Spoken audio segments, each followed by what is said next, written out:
জংঘলখন দেখি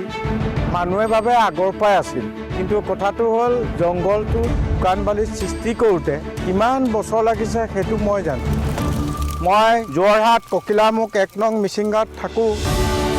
মই যেতিয়া ভাবিলোঁ গছ একেদিনে ৰুওঁ কিন্তু তাক যে বহুত দিন লাগে সেইটো ধীৰে ধীৰে বাঢ়ি যায় এতিয়া ধৈৰ্য সহকাৰে থকাৰ কাৰণে এতিয়া গছবোৰ বহুত ডাঙৰ হৈ গ'ল আৰু এই জংঘল জীৱনৰ ফল আৰু ইয়াত জীৱ জন্তুবোৰ চৰাই চিৰিকটিবোৰ সাপ বেংবিলাক আছে আৰু অহাৰ কাৰণে এইটো ডাঙৰ জংঘল এতিয়া গছবোৰ ডাঙৰ হৈ গ'ল ডাঙৰ হৈ যোৱাৰ আগতে তাত যেতিয়া গছবোৰ সৰু হৈ আছিল বিল বগাৰ পানী শুকাই গৈছিল যে মই একো দিব নোৱাৰিলেও গছ গছনি ৰুই পেলাই পৃথিৱীক অক্সিজেন দিব পাৰিছোঁ সেইটোৱে মোৰ 30 বছৰত প্ৰতিপালন কৰি ডাঙৰ দীঘল কৰি সেইটোৱে অটব্য অৰণ্যত পৰিণত হ'ল এতিয়া মই গৌৰৱ অনুভৱ কৰিছোঁ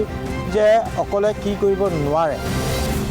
যাদৱ পায়েঙে দশক ধৰি এই অৰণ্যখন কেনেকৈ প্ৰতিপালন কৰিলে 30 বছৰৰ ধাৰাবাহিকতা আৰু ধৈৰ্য প্ৰচেষ্টাৰ মাজেৰেহে ই লাহে লাহে গঢ়ি উঠিছে মিউচুৱেল ফাণ্ডৰ বিনিয়োগো ঠিক একে ধৰণৰ প্ৰকৃত সম্পত্তি গঢ়ি উঠে অনুশাসনৰ মাজেৰে যিয়ে সময় আৰু ধাৰাবাহিকতাক ফলাফলৰ ৰূপ দিবলৈ সুযোগ দিয়ে Mutual fund investments are subject to market risks. Read all scheme related documents carefully.